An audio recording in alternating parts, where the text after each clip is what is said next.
आइए प्रार्थना करें। पिता परमेश्वर, प्रभु यीशु मसीह के नाम से तेरे पास आकर तेरा धन्यवाद करते हैं। धन्यवाद करते हैं प्रभु जी कि तूने रात भर हमें संभाल के रखा। एक नया दिन तूने हमारे जीवनों में दिया है। इस दिन के लिए, इस जीवन के लिए प्रभु जी हम तेरा धन्यवाद करते हैं। आज सुबह प्रभु जी जब हम तेरे वचन पर मनन कर रहे हैं, हम सब की सहायता कर, ताकि प्रभु हम तेरे वचन को सही रीति से समझकर उसके अनुसार चलें। यीशु के नाम से मांगते हैं, आमीन। आप सबको सुबह की बरकत, यीशु की बरकत प्रोग्राम में स्वागत है। मैं धन्यवाद करता हूँ प्रभु यीशु मसीह का कि उसने हमारे परिवार को अपनी सेवकाई के लिए और आप सबको अपनी सेवकाई के लिए अलग किया है। और यही कारण है कि आप तक प्रभु गहरे गहरे वचन जो है वो पहुंचाता है और आप उसके अनुसार अपने जीवन को जी रहे हैं और बहुत सारे परिवर्तन जो है आप अपने जीवन में अनुभव कर रहे हैं। मैं उन लोगों का धन्यवाद करता हूं जो इस सेवकाई के लिए प्रार्थना करते हैं और उनके लिए भी धन्यवाद करता हूं जो इस सेवकाई को अपने फाइनेंसेस से भी सपोर्ट करते हैं। मुझे बहुत ही अच्छा लगा कि जब हमारी एक बहन ने अक्टूबर महीने के लिए भी, जो उन्होंने प्रभु के साथ अपने व्यक्तिगत जीवन में फैसला किया होगा कि उन्होंने इस सेवकाई के लिए इतना प्लेज किया है, और उन्होंने अक्टूबर का भी आज हमें भेज दिया।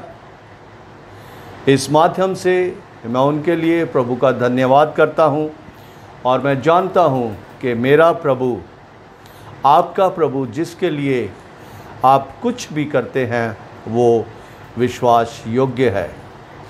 प्रभु आप सबको बहुत आशीष दे और मेरी सबसे रिक्वेस्ट है कि आप हमारे लिए प्रार्थना करते रहें और प्रभु की धीमी आवाज़ को, पवित्र आत्मा की धीमी आवाज़ को, उसकी सेवकाई के बारे में जब हम सुनते हैं कभी भी अनसुना ना करें।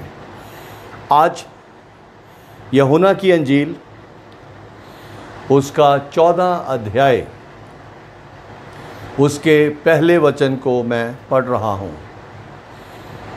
यूहन्ना की अंजील उसका 14 अध्याय और उसका पहला वचन। परमेश्वर तक पहुँचने का मार्ग। परमेश्वर तक पहुँचने का जो मार्ग है वो परमेश्वर की इच्छा के अनुसार अपने पापों से क्षमा मांगकर प्रभु के हुक्म के अनुसार अपने जीवन को व्यतीत करने से मिलता है। हर एक इंसान चाहता है कि वो परमेश्वर तक पहुंच जाए। परमेश्वर तक पहुंचने का मतलब ये है कि वो परमेश्वर के साथ स्वर्ग में रह सके, या एक आम भाषा में हम इसको कह सकें कि हर एक व्यक्ति चाहता है कि वो स्वर्गवासी हो जाए।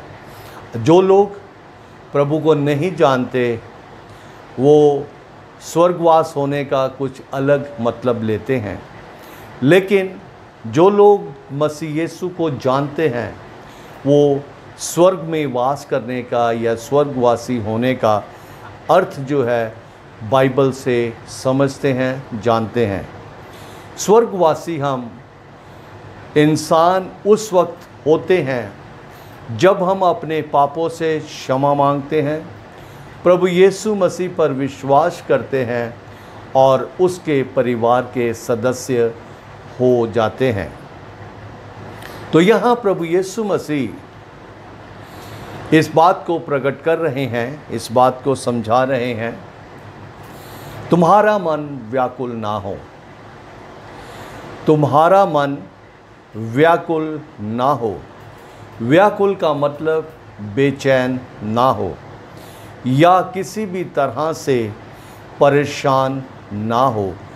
ये जो वाक्य, ये जो वचन प्रभु यीशु मसीह यहाँ पे बता रहे हैं, प्रभु यीशु मसीह जानता है कि मुझे इन लोगों को तसल्ली देने के लिए, इन लोगों को पाप के बंधन से छुड़ाने के लिए, इन लोगों को अपने पिता के घर में पहुंचाने के लिए मरना बहुत ज़रूरी है।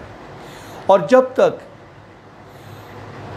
प्रभु यीशु मसीह ना मरते, तब तक हम पापी इंसानों के लिए वो स्वर्ग का मार्ग किसी भी रीति से नहीं खुल सकता था, क्योंकि प्रभु यीशु मसीह के मारे जाने और तीसरे दिन जी उठने से ही शैतान की सारी युक्तियों का पूरी तरह से खात्मा हो गया। जिस चीज़ के बारे में उसने कभी सोचा भी नहीं था, और वो सब कुछ जब उसको देखने में आया तो वो बहुत ही ज़्यादा परेशान हो गया, क्योंकि जो वो सोचता था कि प्रभु यीशु मसीह अपने जीवन से, अपनी सेवकाई से बहुत ही अद्भुत कार्य कर रहे हैं और बहुत से लोग जो हैं उस पर विश्वास कर रहे हैं, उसका सलीब पर मारा जाना उसकी सेवकाई का अंत होगा। लेकिन ऐसा संभव नहीं था। प्रभु यीशु मसीह ने मेरे और आपके लिए उस जब मौत को ग्रहण किया, स्वीकार किया, वो मारा गया, उसके बाद हमारे लिए स्वर्ग का रास्ता खुल गया।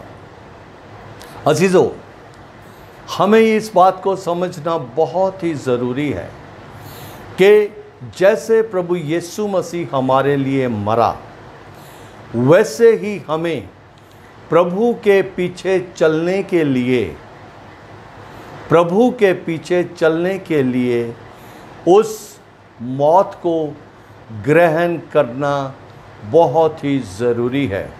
वो शारीरिक मौत नहीं है, वो शारीरिक मौत नहीं है, वो उन सारे कार्यों से मरना है जो शैतान हमसे उस दिन तक करवाता रहा है जिस दिन तक हम प्रभु के परिवार में शामिल नहीं हुए होते।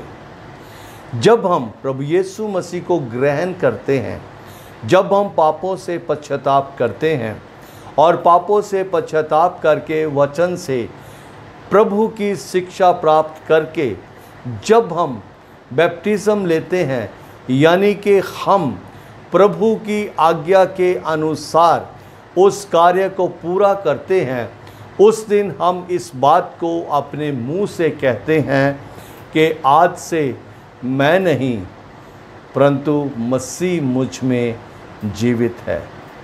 यहाँ प्रभु यीशु मसीह अपने चेलों को ये बात बता रहे हैं, ये समझा रहे हैं कि मुझे जाना ज़रूरी है, मुझे इस पृथ्वी को छोड़ना ज़रूरी है, मुझे इन दुष्ट लोगों के हाथों से कष्ट उठाना ज़रूरी है।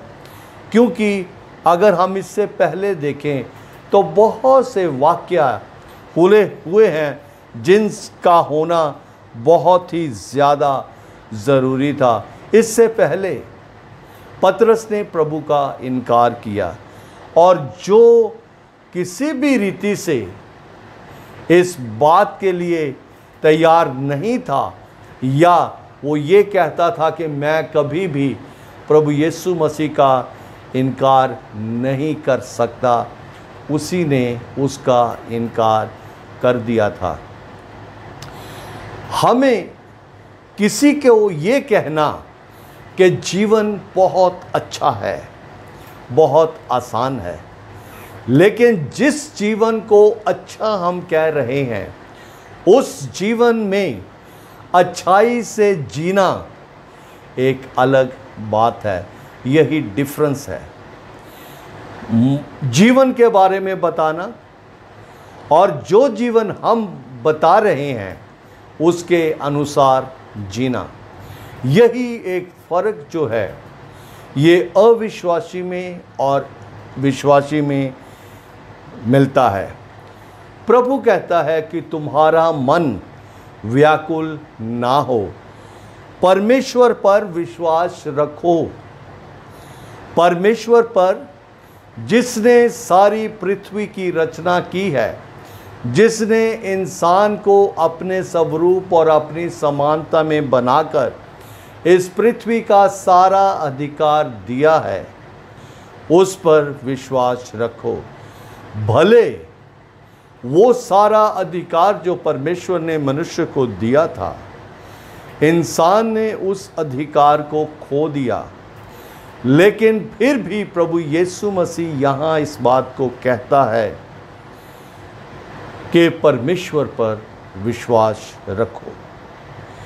और उसके साथ अगला सेंटेंस जो वो बोल रहा है वो ये बोल रहा है कि मुझ पर भी विश्वास रखो। परमेश्वर पर विश्वास रखो और मुझ पर भी विश्वास रखो।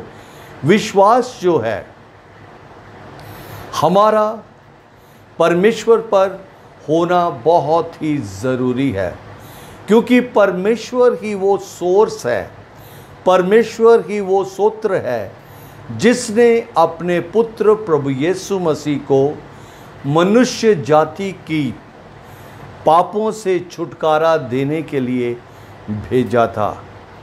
और मसीह यीशु हमारे इंसानों के लिए हमेशा हमेशा के जीवन का सूत्र है, क्योंकि परमेश्वर पर विश्वास किया और प्रभु यीशु मसीह पर विश्वास किया। प्रभु यीशु मसीह ने, जब हम परमेश्वर पर विश्वास कर लेते हैं, उसके बाद प्रभु यीशु मसीह पर जब हमें विश्वास करना है तो हमें उसके द्वारा दिए गए एक एक जो उसका वायदा है उस पर विश्वास करना ज़रूरी है।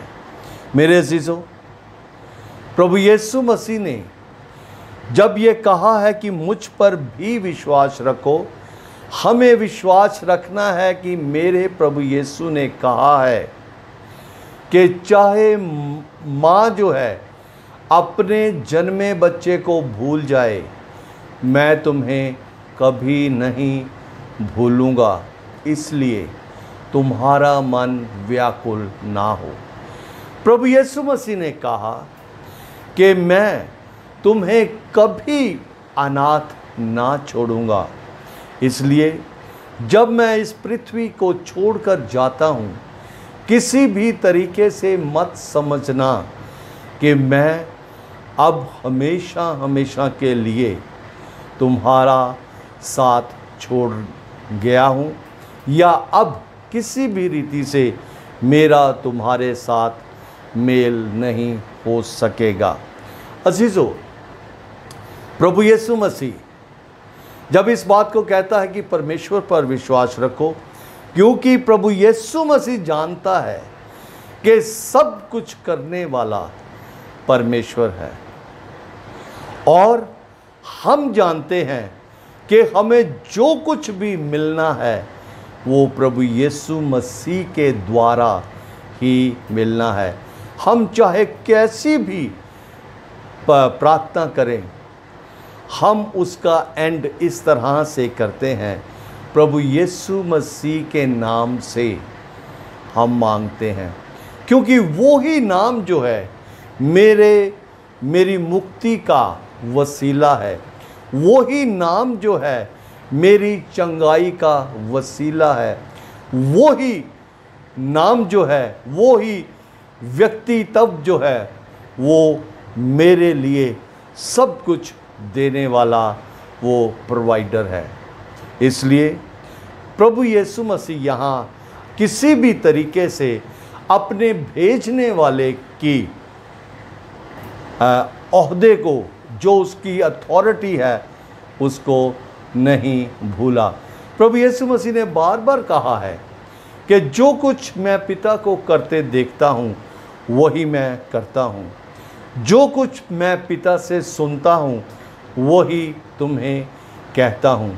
इसलिए हम जो विश्वासी हैं, हमें आज इस बात को समझना है कि हमें परमेश्वर पर विश्वास करना है, हमें यीशु मसीह पर विश्वास करना है।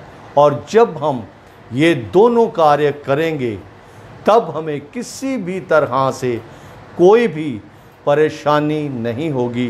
प्रभु यीशु मसीह तसल्ली देता है। आज पूरे दिन में इस बात को याद रखें कि हमें परमेश्वर पर विश्वास रखना है और हमें यीशु पर विश्वास रखना है। आने वाले दिनों में हम और ज़्यादा गहराई से इस बात का अध्ययन करेंगे। मेरी तरफ से आप सबको जय मसीह की। आज के पूरे दिन में बहुतायत से प्रभु आपको अपनी तसल्ली दे। आइए प्रार्थना करें। पिता परमेश्वर, तेरा धन्यवाद करते हैं तेरे वचन के लिए।